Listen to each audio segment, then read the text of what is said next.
అందరికీ నమస్కారం అండి. Welcome to our channel. మనతో పాటు గెస్ట్గా ఉన్నారు భరత్ రెడ్డి గారు. సార్ నమస్తే అండి. నమస్తే. సార్, వైసీపీ వల్లభనేని వంశీ మొన్నటి వరకు కూడా జైలులో ఉన్నారు సార్. రీసెంట్గానే బెయిల్ మీద బయటకు వచ్చారు. మళ్ళీ ఆయన అరెస్ట్ అవుతారు అనే ఒక వార్త అయితే హల్చల్ చేస్తుంది. అసలు మళ్ళీ ఎందుకు అరెస్ట్ అవుతారు సార్? బెయిల్ ఇచ్చిన సందర్భంలోనే ఆంధ్రప్రదేశ్ ప్రభుత్వం కొన్ని అభ్యంతరాలు వ్యక్తం చేయడం జరిగింది. ఓకే. అంటే మాకు పూర్తిగా సమాచారం లేదు, పూర్తిగా దర్యాప్తు సంస్థలకు సహకరించలేదు, అక్రమ మైనింగ్ కేసుకు సంబంధించి దర్యాప్తు చేస్తున్న సందర్భంలో ఇతనికి బెయిల్ ఇచ్చినట్టయితే ఆ బెయిల్ అంటే సాక్షులను ప్రభావితం చేసే అవకాశం ఉందనే దాని మీద వాళ్ళు అభ్యంతరం వ్యక్తం చేయడం జరిగింది. అయితే ఏపీ ప్రభుత్వం ఏం చేసిందంటే సుప్రీంకోర్టుకు వెళ్ళడం జరిగింది. బెయిల్ రద్దు చేయమని చెప్పి సుప్రీంకోర్టుకు వెళ్ళడం జరిగింది. సుప్రీంకోర్టులో వాదనలు ఏం జరిగాయంటే, ఈ వాదనలు రాష్ట్ర ప్రభుత్వం చెప్పే వాదనలను అక్కడ హైకోర్టులో వాళ్ళు వినిపించుకోలేదు. పూర్తిగా ఏకపక్షంగానే ఇది వీళ్ళకి బెయిల్ వచ్చిందని చెప్పే ప్రయత్నం చేశారు. అందులో భాగంగా సుప్రీంకోర్టు చెప్పింది ఏంటంటే, ఇరుపక్షాల వాదనలు వినండి, విన్న తర్వాత బెయిల్ ఏ విధంగా ఇవ్వాలనేది తర్వాత మీరు డిసైడ్ చేయండి అని చెప్పి ఏపీ ప్రభుత్వం చెప్పింది ఏంటంటే, కేసు పునర్విచారణ కోసం మళ్ళీ హైకోర్టులో తిరిగి ప్రారంభించండి అని చెప్పి సుప్రీంకోర్టును కోరడం జరిగింది. అందుకు ఏదైతే ఏపీ ప్రభుత్వం ఏదైతే విజ్ఞప్తి చేసిందో ఆ విజ్ఞప్తిని పరిగణలోకి తీసుకొని సుప్రీంకోర్టును మళ్ళీ హైకోర్టులో ఇది పునర్విచారణ చేయాలని చెప్పి హైకోర్టు ఆదేశించడం జరిగింది. దాంతోపాటుగా వల్లభనేని వంశీ అడ్వకేటు అడిగింది ఏంటంటే, అతన్ని అరెస్ట్ చేయకుండా ముందస్తు బెయిలు మాకు మంజూరు చేసే విధంగా మీరు ఒక ఆర్డర్ ఇవ్వండి అని చెప్తే దానికి కూడా సుప్రీంకోర్టు నిరాకరించడం జరిగింది. అవన్నీ కూడా హైకోర్టు చూసుకుంటుంది. హైకోర్టులో మీరు పునర్విచారణ సందర్భంగా మీరు వెళ్ళి అక్కడ కన్సిడర్ చేయమని చెప్పింది. ఇప్పుడు కేసు మళ్ళీ తిరిగి విచారణ ప్రారంభమవుతున్న సందర్భంలో ఏపీ ప్రభుత్వం దర్యాప్తు సంస్థలు తమ వాదనలు వినిపిస్తున్న సందర్భంలో కోర్టులు దాదాపు 140 రోజుల పాటు వల్లభనేని వంశీ ఉన్న సందర్భంలో అక్రమ మైనింగ్కి సంబంధించి ఎలాంటి సాక్ష్యాలు లభించాయి, ఎలాంటి విచారణలో ఏ విధంగా సహకరించారు, ఎంతవరకు సహకరించారని చెప్పే ప్రభుత్వం దర్యాప్తు సంస్థలు హైకోర్టుకు విన్నవించే అవకాశం ఉంది. దాన్ని బట్టి బెయిల్ రద్దు చేసే అవకాశం ఉంది, లేదంటే కంటిన్యూ అయ్యే అవకాశం ఉంది. కానీ ఇప్పుడున్న పరిస్థితుల్లో బెయిలా లేదంటే జైలా అనేది మాత్రం కొద్ది రోజులు సస్పెన్స్గా ఉండే అవకాశం ఉంది. అంటే గ్యారంటీగా జైలుకి వెళ్ళే అవకాశం ఉందంటారా సార్? అసలు గ్యారంటీ అని చెప్పలేము. ముఖ్యంగా ఏంటంటే కోర్టు ఏ విధంగా నిర్ణయం తీసుకుంటుంది, దర్యాప్తు సంస్థలు ఏ విధంగా కోర్టును కన్విన్స్ చేస్తారు.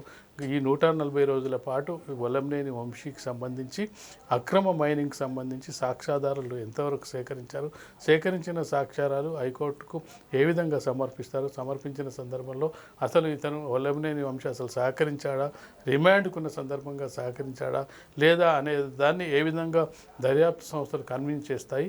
మాకు బెయిల్ రద్దు చేసినట్టయితేనే మరిన్ని విషయాలు మేము బయటికి తీసుకురాగలం, లేదంటే అతను బయట ఉన్నట్టయితే సాక్షులను ప్రభావితం చేసే అవకాశం ఉంటుంది, బాధితులను బెదిరించే అవకాశం ఉంటుంది. కాబట్టి ఇవన్నీ కూడా హైకోర్టుకు వీళ్ళు చెప్పే అవకాశం ఉంటుంది. కాబట్టి దాన్ని బట్టి హైకోర్టు నిర్ణయం తీసుకునే అవకాశం ఉంటుంది. కాబట్టి ఖచ్చితంగా మరొకసారి జైలుకి వెళ్ళే అవకాశం ఉందనే ఒక అనుమానంతో వల్లభనేని వంశీకి సంబంధించిన అడ్వకేటు మమ్మల్ని మరోసారి అరెస్ట్ చేయకుండా ముందస్తుగా బెయిల్ మంజూరు చేయమని చెప్పి సుప్రీంకోర్టును అడుగుతున్నారంటేనే వాళ్ళకు కూడా కొంత మళ్ళీ అరెస్ట్ చేస్తారేమో అనే భయం ఉండడం వల్లనే ఆ విధంగా అడుగుంటారు.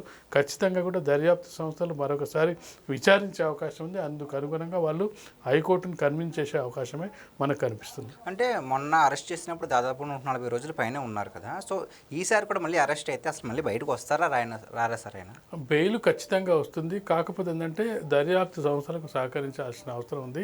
వాళ్ళ వివరాలు ఇవ్వాల్సిన అవసరం ఉంది. ఎందుకంటే జగన్మోహన్ రెడ్డి కూడా 11 నెలలు జైల్లో ఉన్న తర్వాత బయటికి రావడం జరిగింది. బెయిల్ ఎట్టి పరిస్థితులు వస్తుంది. కానీ బెయిల్ వచ్చే సందర్భంలో వాళ్ళు చూపించేది ఏంది, వీళ్ళు అడిగేది ఏంది అనే దాని మీద ఉంటుంది. హైకోర్టు ఏ విధంగా సంతృప్తి చెందిన తర్వాత ఏదైతే పోలీసులు కోర్టుకు తీసుకెళ్లిన సందర్భంగా ఆ సందర్భంగా ఏ విధంగా వివరాలు అందించారు, దాన్ని మళ్ళీ బెయిల్ పొడిగించమని చెప్పి మళ్ళీ ఒక పోలీసులు దర్యాప్తు సంస్థలు అడిగే సందర్భం ఉంటుంది. దానికి మనం చూస్తుంటాం 14 రోజుల రిమాండ్, 24 రోజుల రిమాండ్, ఇది పొడిగిస్తూ ఉంటారు. ఆ సందర్భంగా వాళ్ళు మాకు ఇంకా వివరాలు అందజేయలేదని చెప్పే ప్రయత్నంలో ఖచ్చితంగా ఎంతకాలం అని చెప్పలేదు కానీ ఈ ఈ కాలమే. ఇప్పుడు తర్వాత శిక్ష పడుతుందా లేదా అని తర్వాత విషయం. ఏదైతే ఇప్పుడు జైల్లో ఉన్న కాలాన్నే వాళ్ళు శిక్షగా పరిగణించి అసలు జైల్లోకి వెళ్లకుండా ఉండే ప్రయత్నంలోనే భాగంగానే ముందస్తు బెయిల్కు చాలామంది ప్రయత్నిస్తుంటారు.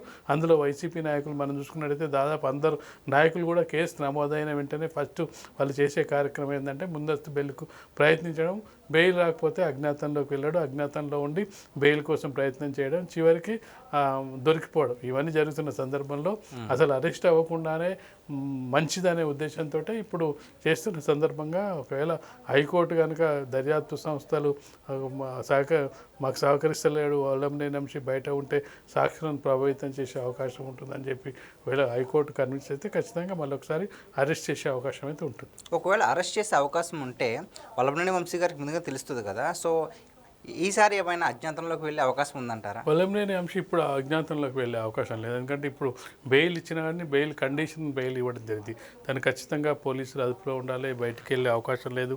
ఖచ్చితంగా కూడా పోలీస్ స్టేషన్కి వెళ్ళాలి. ఒక్కసారి అరెస్ట్ అయిన తర్వాత పోలీస్ కంట్రోల్నే ఉంటారు. కోర్టు ఆదేశాల ప్రకారమే అన్ని కండిషన్స్ పెట్టి ఉంటారు. అరెస్ట్ కాకముందు అయితే వాళ్ళు అజ్ఞాతంలోకి వెళ్ళే అవకాశం ఉంటుంది. కానీ ఇప్పుడు ఖచ్చితంగా కూడా న్యాయస్థానం ద్వారానే అతను ఏం రిలీఫ్ పొందినా దాని ద్వారానే పొందాలి తప్పిస్తే తప్పించుకొని పోవడం ద్వారా, లేదంటే ఒక ఆప్షన్ ఏంటంటే ఆరోగ్యం బాగాలేదు, ఆరోగ్యం సహకరించడం, ఇది ఒక రీజన్ అయితే రాజకీయ నాయకులు చెప్తుంటారు. హాస్పిటల్లో చేరడం, ఈ రీజన్స్ తప్పిస్తే వేరే తప్పించుకుపోవడే అవకాశాలు అయితే చాలా తక్కువగా మనకు కనిపిస్తుంటాయి. అంటే వల్లభనేని వంశీ గారు అరెస్ట్ చేసినప్పుడు జగన్మోహన్ రెడ్డి గారు కక్షపూరిత రాజకీయాలు చేస్తానని చెప్తున్నారు కదా, దానికి ఏమంటారు సార్ మీరు? వల్లభనేని వంశే కాదు, ఎవరిని వైసీపీ నాయకులను అరెస్ట్ చేసినా కక్షపూరిత రాజకీయాలని చెప్పి కూటమి ప్రభుత్వం మీద విరుచుకుపడడం జరుగుతుంది. కాకాని గోవర్ధన్ రెడ్డిది అరెస్ట్ తప్పే, మిథున్ రెడ్డి మీద కేసులు పెట్టడం తప్పే, లిక్కర్ స్కామ్ లేదు, ఇవన్నీ ప్రతిదీ కూడా ఆ విధంగా చెప్తుంది. కానీ ఆ విధంగా చెప్పిన జగన్మోహన్ రెడ్డి వాళ్ళు నిజాయితీని నిరూపించుకోవాల్సిన అవసరం కోర్టుల ద్వారానే. అదే టీడీపీ ఆఫీసుల్లో చంద్రబాబు సీఎం క్యాంపుల్లో అవి నిరూపించే అవకాశం లేదు. మనకు చట్టం న్యాయం ఆ విధంగా కూడా చెప్పదు.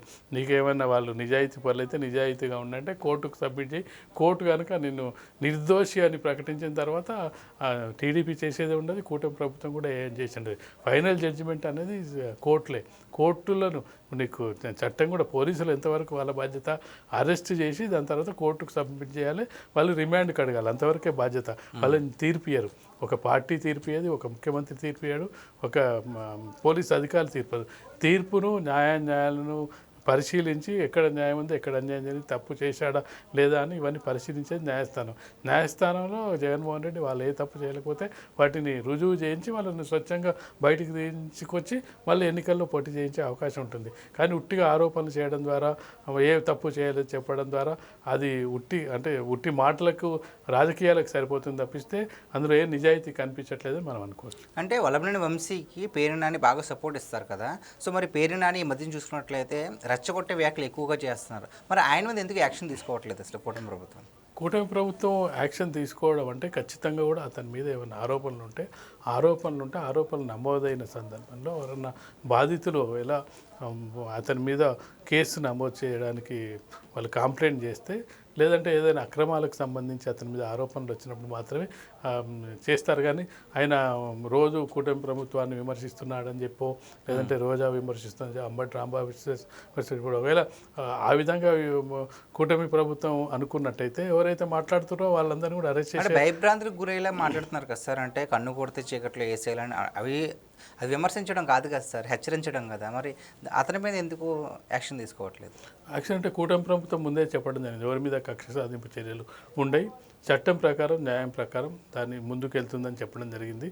ఆ ప్రకారం వెళ్తున్నారు. వాళ్ళకు సాక్ష్యాధారాలు లభించాలి, కంప్లైంట్ చేయాలి. ఇది ఇతరులకు ఇబ్బంది కలిగించే విధంగా ఉన్నట్టయితే ఖచ్చితంగా అరెస్ట్ చేస్తారు. కొంత ఏంటంటే కొంతవరకు సరే వాళ్ళు మాట్లాడుతున్నారు కదా, మాట్లాడి వెంటనే అరే ఇప్పటికే రాజకీయ ఆరోపణలు, రాజకీయ కక్ష సాధింపుతోటే ఇప్పుడు అరెస్టులు చేస్తున్నారని చెప్పి వైసీపీ విమర్శిస్తున్న నేపథ్యంలో వాళ్ళ మీద కూడా ఒకవేళ కేసులు నమోదైతే ఖచ్చితంగా కూడా వాళ్ళని కూడా అరెస్ట్ చేసే అవకాశం అయితే ఉంటుంది. Okay, thank you so much.